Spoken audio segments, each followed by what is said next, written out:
విజయనగరం జిల్లా దాసన్నపేటలో విషాదం చోటు చేసుకుంది. ప్రేమించిన యువతితో తెల్లారితే పెళ్లి అనగా అర్ధరాత్రి యువకుడు బలవన్మరణం చెందాడు. 10th క్లాస్ నుంచి ఓ యువతితో ప్రేమలో కోరాడ వీరేంద్ర ఉన్నారు.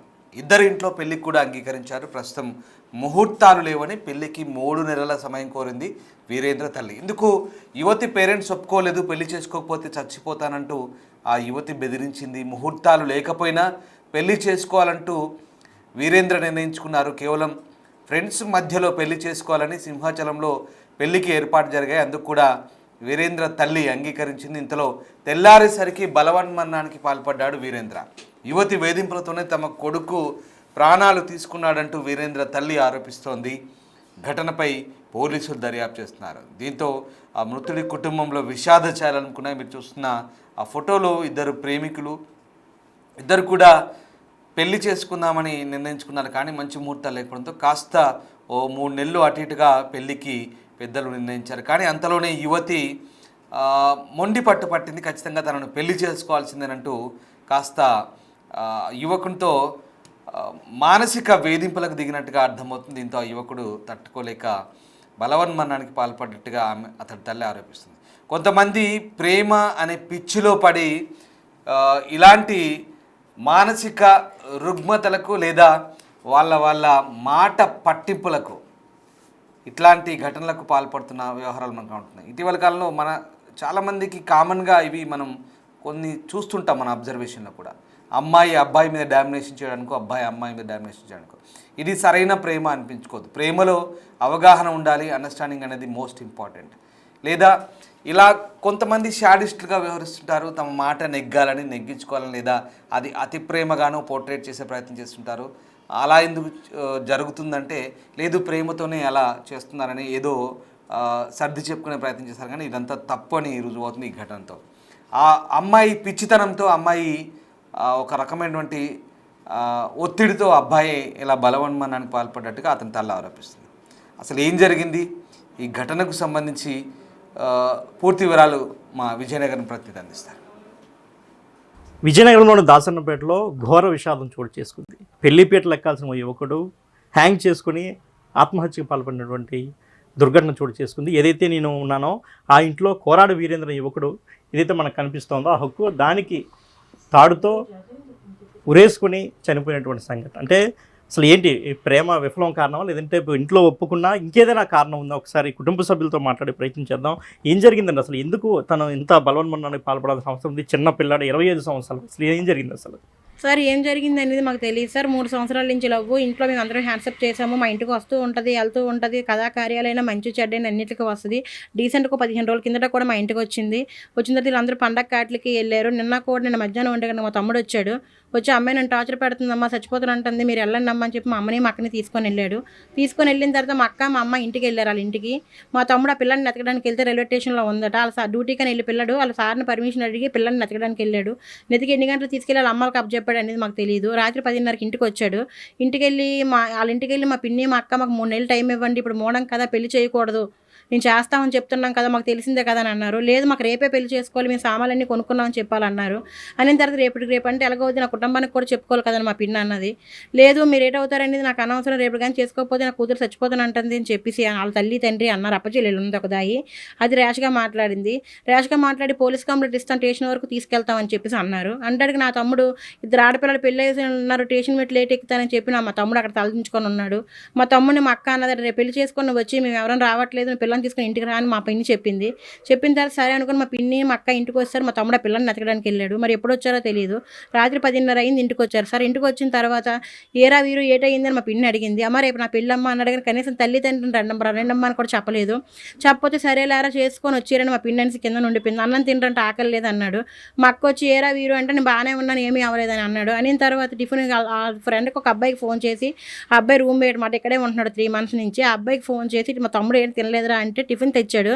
తించి అబ్బాయి మారేసాడని చెప్పి అబ్బాయితో ఉండకుండా బయట ఉంటున్నాడు, ఇద్దరు ఆడపిల్లలు ఉన్నారు కదా అని చెప్పి. అయితే టిఫిన్ తెచ్చి ఇచ్చి తింటే, మీరు స్వామి అంత ప్రేమతో తీసుకొచ్చా కదా, నేను తింటానులేండి మీరు వెళ్ళిపోండి అని చెప్పి 10:30 అప్పుడు చెప్పాడు ఆ పిల్లడు. చెప్పాక ఆ స్వామి వెళ్ళిపోయాడు. రేపు తెల్లవారు నా పెళ్ళి మీ అందరూ రండి అని ఫ్రెండ్స్ అందరూ గ్రూప్లో మెసేజ్ పెట్టాడు.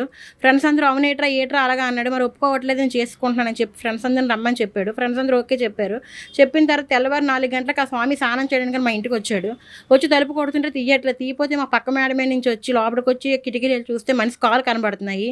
ఆ ఊపిన నాన్నగారిని పిలిచి గట్టిగా తలుపు తండ్రికి మనిషి బాడీ వేలబడి ఉంది సార్. మరి ఏమైంది అనేది ఆ అమ్మాయికే తెలియాలి. మరి ఎంత టార్చర్ పెట్టింది అనేది ఆ అమ్మాయికే తెలియాలి సార్. ఇప్పుడు ఈ పెళ్లి డిస్కషన్ ఏమైనా జరిగింది, ఇంటి దగ్గర జరిగిందా ఇక్కడ జరగలేదు సార్. ఆ అబ్బాయికి ఆ అమ్మాయికి ఆ అమ్మాయి తాలూకాలు అందరూ పెట్టి అబ్బాయిని బాగా ఇచ్చేసి పెళ్లి చేసుకుంటున్నంటే అబ్బాయి ఊకొట్టాడు. నిన్న మధ్యాహ్నం వచ్చి వాళ్ళ అమ్మగారు చెప్పడం ఏంటంటే, రేపు నేను పెళ్లి చేసుకుంటున్నాను. వాళ్ళ అమ్మ కూడా సరే చేసుకోరా టైం ఏమని అంటున్నారు కదా వాళ్ళ అమ్మ చెప్పింది. అంతకుమించి ఇంకా పెళ్లి డిస్కషన్ ఏమి లేదు సార్. ఆ పిల్లడు వెళ్ళిపోయినాడు. రాత్రి 10:30కి వచ్చాడు. ఏమైంది వీరు అంటే, రేపు నా పెళ్ళి అమ్మ చేయించాలని అన్నాడు. సరే అని చెప్పి వాళ్ళ అమ్మ బట్టలు కూడా కొన్నది. కొత్త బట్టలు కూడా కొని బట్టలు కూడా ఇంట్లోనే ఉన్నాయి. ఆ అబ్బాయి రేపు 22 బర్త్డే సార్. అయినా కూడా టార్చర్ ఏమని పెట్టారో ఎలా పెట్టారో తెలియదు. ఇంట్లో కూడా ఎవరు కూడా వద్దు అనమాట ఏ రోజు చెప్పలేదు సార్. 3 సంవత్సరాలు మేము ఇంట్లో పెట్టుకున్నాం. ఫొటోస్ కూడా మా దగ్గర ఉన్నాయి. కానీ ఏం చేసిందనేది అమ్మాయికే తెలియాలి సార్. అంటే ఇప్పుడు ఆ అమ్మాయితో ఇంతకుముందు ఏమైనా గొడవలు పడడం ఏ గొడవలు లేవు సార్. మాకు ఒక ఫ్యామిలీ నెంబర్ లాగా కలిసింది. మాకు ఇష్టం లేకపోయినా కూడా మా ఫ్యామిలీ నెంబర్లా కలిసి ఉంది. మాకు బర్త్డేలు అయినా పెళ్ళిళ్ళు అయినా పండగలైనా ప్రతి ఒక్కదానికి కూడా అబ్బాయి తీసుకొని వచ్చేవాడు సార్. మాతో బాగానే ఉంది. మాతో ఫొటోస్ కూడా మా పిన్నాలతో మా వీళ్ళతో కూడా ఫొటోస్ కూడా ఉన్నాయి సార్ మా దగ్గర. మీరు ఇదిలో ఎవరిని ఎంక్వైరీ చేసినా కూడా పిల్లలు వచ్చిందో రాలేదో కూడా చెప్తారు సార్. అంటే అబ్బాయి ఫోన్లో వాట్సాప్ చాట్లు ఏమైనా బయటకు వచ్చాయా? వాట్సాప్ చాట్లు గట్ట ఏం బయటకు రా అంటే అబ్బాయి ఫోన్ లాకులు మారిపోయాయి సార్. మాకైతే అబ్బాయి ఫోన్ ముట్టుకొని ఇచ్చేవాడు కాదు. మేము ఎప్పుడు ముట్టుకోలేదు కూడా. ఎందుకంటే తెలిసిందే కదని మాకు వదిలేసాము. ఈ రోజు పోలీసుల దగ్గర ఉంది సార్ సెల్. మాకు ఆ లాకులు కూడా తెలియట్లేదు సార్. లాకులు తీపిస్తామన్నా కూడా పోలీసులు ఇప్పుడైతే మేము ఇవ్వమా, మేము అంతా ఇంటర్కేషన్ అయిన తర్వాత మీ ఫోన్ మీ చేతికి ఇస్తామమ్మా అని చెప్పారు సార్. ఇప్పుడు అమ్మాయి వచ్చిందా అబ్బాయి చనిపోయిన తర్వాత? ఆ అమ్మాయి తెల్లవారు 6 గంటలకు వచ్చింది సార్. వచ్చిన తర్వాత మా అమ్మ మా పిన్ని ఏం మాట్లాడలేదు సార్. మేమే కోపంతో అన్నాం. ఏమన్నామంటే, అమ్మ నీ కడుపు నిండిపోయింది కదా, ఇప్పుడు పెళ్లిపేటలు బాగా ఎక్కుదు, ఏమంటే టార్చర్ పెట్టావు, 2 నెలలు ఆగే కదా, 3 నెలలు ఆగలేకపోయాను, మేము కోపంతో అన్నాం సార్, మేము అనలేదు. అంటే మీరే నా ఏరంధ్రని ఏదో చేశారని చెప్పి రిటర్న్ అమ్మాయి మా మీదనే మాకు కంప్లైంట్ ఇస్తానని బెదిరించింది. బెదిరిస్తాడు మా వీధిలో పెద్ద మనుషులు అన్నారు, నువ్వు కంప్లైంట్ ఇవ్వడం ఏంటి అని చెప్పేసి మేమే కంప్లైంట్ ఇచ్చాం సార్. అబ్బాయి చెల్లి మనతో ఉంది. ఒకసారి అన్నయ్యతో ఎలా ఉండేది అనుబంధం? నేను చాలా బాగానే ఉంటాను మా అన్నయ్యతో. అంటే ఇప్పుడు ముభావంగా ఉండడం కానీ అంటే తను నేను ఒక్కడే వర్క్ చేస్తాను. ఎక్కడ వర్క్ చేస్తున్నారు? స్టూడియోలో వర్క్ చేస్తాం ఇద్దరు. అంటే ఎన్నాళ్ళ నుంచి చేస్తున్నారు? 1.5 year. తను 2 years, నేను 1.5. అంటే అన్నయ్యకి ఎలా పరిచయం అయింది అమ్మాయితో? ఆ అమ్మాయితో అంటే స్కూల్ నుండి పరిచయం. తనకి చిన్నప్పుడు స్కూల్ చదువుకున్నప్పుడు 10th class నుండి పరిచయం. ఓకే. అంటే ఒకటే క్యాస్టా ఇద్దరు కూడా? ఒకే క్యాస్ట్. Okay caste. అమ్మాయి కూడా మీతో బాగానే మాట్లాడేది? మాతో బాగానే ఉంటుంది తను. మా బర్త్డేలకు వస్తుంది. తను ఎక్కడికైనా బయటకు వెళ్ళాలంటే అందరం కలిసి వెళ్తాం మేము. ఓకే. ఏ ఇంట్లో ఏ పండుగ ఏమేమి చెప్పాడా 2 రోజుల ముందు కానీ ముందు ఏం చెప్పలేదు మా అన్నయ్య.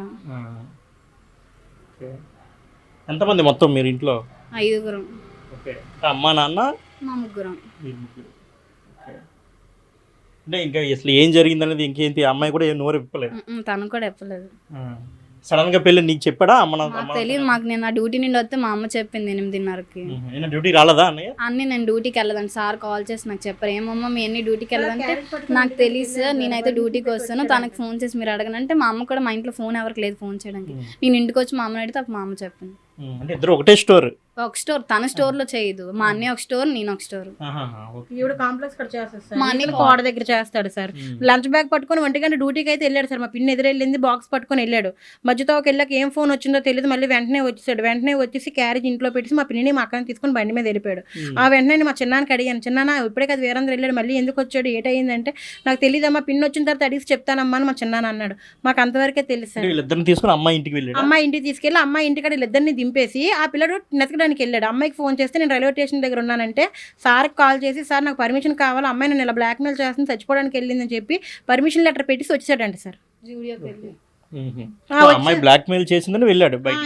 నేను చచ్చిపోతున్నాను రైల్వే స్టేషన్ కాడ ఉన్నానని చెప్పేసి అమ్మాయి ఫోన్ చేసి బ్లాక్మెయిల్ చేస్తే నెతకడానికి వెళ్ళి అమ్మాయికి మంచి మాట్లాడి తీసుకొని వచ్చి వాళ్ళ అమ్మగా వాళ్ళ అక్కకి అప్ చెప్పేసి, ఈ పిల్ల మా అమ్మ పిన్నలు మాట్లాడుతుంటే రేపు అయిపోతుంటే చేసుకో అని చెప్పి మా పిన్ని మా అక్క వచ్చేసారు బాబు.